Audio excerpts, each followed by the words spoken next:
Hello students. तो देखिए exercise 2.2 जो है हम स्टार्ट करने वाले हैं। ठीक है, देखिए फर्स्ट जो क्वेश्चन है वो हमसे क्या बोल रहा है। अगर आपने ये क्वेश्चन समझ लिया ना तो आप पूरी एक्सरसाइज को बहुत ही आसानी से कर सकते हैं। काफ़ी अच्छा क्वेश्चन है ये। ठीक है, देखिए मान लीजिए कि एज इक्वल टू 1 2 3 और 14। ठीक है, यानी कि जो हमारा सेट ए दे रखा है वो हमको 1 से लेके 14 तक की प्राकृत संख्या दे रखी है। ठीक है, R is equal to x comma y such that 3x minus y is equal to 0, x comma y belongs to A द्वारा ए से ए में एक संबंध आर लिखिए। यानी कि जो ये आर है ना वो क्या है, एक संबंध दे रखा है। अब आप लोग यहाँ पे देखोगे तो जो आर है ना वो हमको पूरा लिखा हुआ नहीं दे रखा, बल्कि उसकी समुच्चय निर्माण फॉर्म दे रखी है।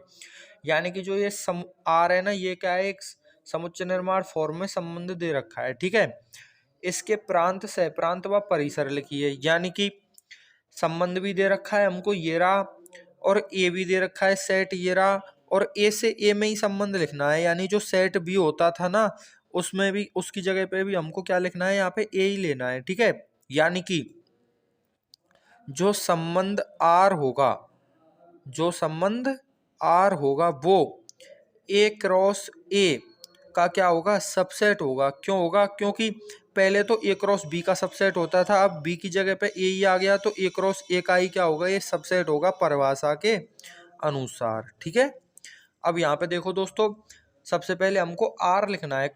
सबसे पहले आर की रोस्टर फॉर्म लिखनी है, तभी तो हम सहप्रांत वगैरह बता पाएंगे उसके बारे में। तो चलिए आर की रोस्टर फॉर्म लिखते हैं। ये तो समुच्चय निर्माण विधि है, समुच्चय निर्माण फॉर्म है, उसके बाद रोस्टर फॉर्म लिखेंगे। ठीक है, तो देखो कैसे लिखेंगे। आर में एक्स कोमा बाई जैसे एलिमेंट आते हैं और 3x minus y is equal to क्या है, 0 है। ठीक है, x comma y belongs to A है, तो ए का तो हमको पता है कि 1 से लेके 14 तक की गिनती है। दूसरी चीज 3x माइनस बाई बराबर क्या होना चाहिए, ये होना चाहिए 0। ठीक है, सॉरी मेरा ध्यान कहीं और था। अब देखिए दोस्तों, 3x माइनस बाई बराबर क्या होना चाहिए, 0 होना चाहिए। यानी कि 3x बराबर क्या होना चाहिए, बाई होना चाहिए। बाई उधर जाएगा तो पॉजिटिव, यानी x की वैल्यू यहाँ पे रखते जाओ और बाई की वैल्यू आती जाएगी। ठीक है, अब देखो सिंपल है, यहाँ पे हम लिखेंगे r इज इक्वल टू, देखो r में x कोमा बाई आ रहे हैं ना, तो यहाँ पे हमको x की वैल्यू पुट करनी है, कहाँ से, a से, और बाई की वैल्यू आती जाएगी कहाँ से, a से। ठीक है, तो चलो x बराबर सबसे पहले 1 रखते हैं।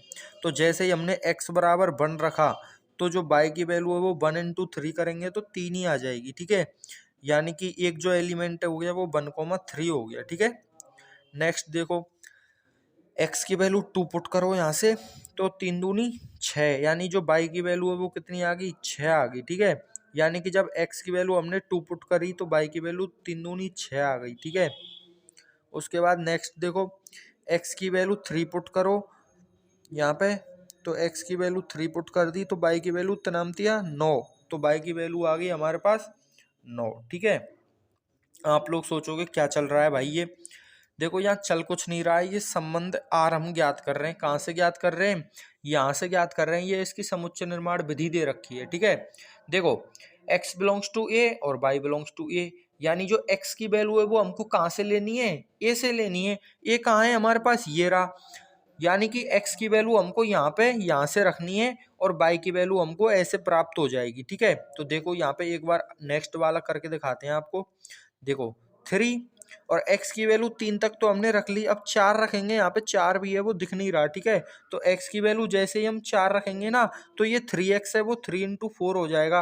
अब 3 इंटू 4 कितना होता है, 12, और 12 बराबर क्या आ गया, 22, यानी जो बाई की वैल्यू है वो कितनी आ गई, 12 आ गई। यानी कि जब हमने x की वैल्यू 4 रखी थी तो हमारे पास बाई की वैल्यू कितनी आ गई थी, 12 आ गई थी। ठीक है, यानी कि 1,3 और 2,6 और 3,9 और 4,12, ये सब किस में आ गए, आर में आ गए। अब किसका नंबर आ गया, 5 का नंबर आ गया, 14 तक रखने हैं। ठीक है, तो देखो अब हम x की वैल्यू 5 रखेंगे ना, तो यहाँ पे 3 पंजे 15, तो जो 15 है ना वो किसकी वैल्यू आ गई, बाई की वैल्यू आ गई, लेकिन बाई बिलोंग्स टू कहाँ पे, ए में, यानी जो बाई की वैल्यू है ना वो हमको कहाँ से लेनी है, ए से ही लेनी है। तो ए में तो 14 तक की संख्या है, ये 15 आ गया, यानी ए से बाहर चले गया कि नहीं चला गया, तो बाई बराबर नहीं हो सकता किसके, 15 के, तो ये वाला हम क्या करेंगे यहाँ पे छोड़ देंगे, ठीक है। उसके बाद x की वैल्यू 6 रखेंगे, तो यहाँ पे जैसे ही हम x की वैल्यू 6 रखेंगे ना, तो 3 गुणा 6 करेंगे तो कितना आ गया, 18 आ गया। तो 18 भी किससे, a से बाहर चला गया। अब आपको पता है जब 5 का गुणा 3 से करने पे ही बाहर चला गया, तो 3 का गुणा 6 से करने पे भी बाहर जाएगा। उसके बाद 14 तक करनी है, तो बाकी की जितने भी बाई की वैल्यू आएंगी ना वो सब क्या आएंगी, 14 से बड़ी ही आएंगी। तो 14 से बड़ी आएंगी, तो ये जो सेट है ना आर, ये यहीं पे खत्म हो जाएगा, ठीक है। यानी कि आर में जो अवयव आ रहे हैं वो आ रहे हैं 1,3, 2,6, 3,9 और 4,12, ठीक है।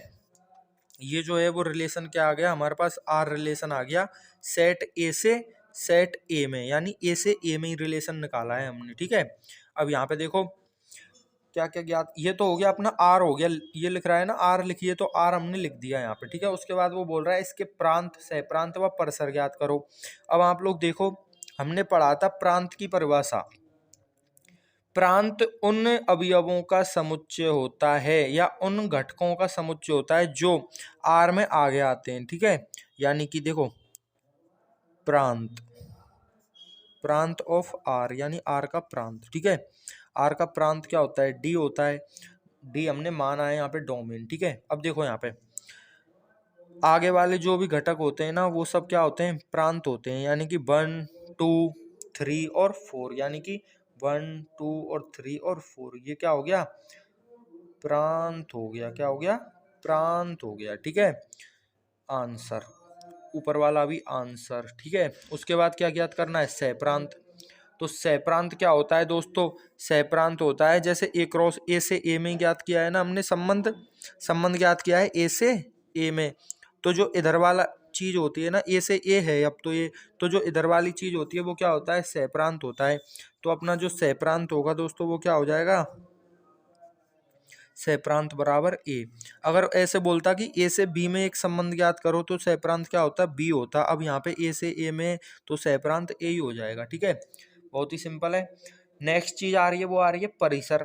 परिसर की परिभाषा होती है दोस्तों, संबंध आर के क्रमित युग्मों के पीछे वाले जो घटक होते हैं, द्वितीय घटक जो होते हैं ना उनको बोलते हैं हम परिसर, ठीक है। तो यहाँ पे लिखेंगे अब हम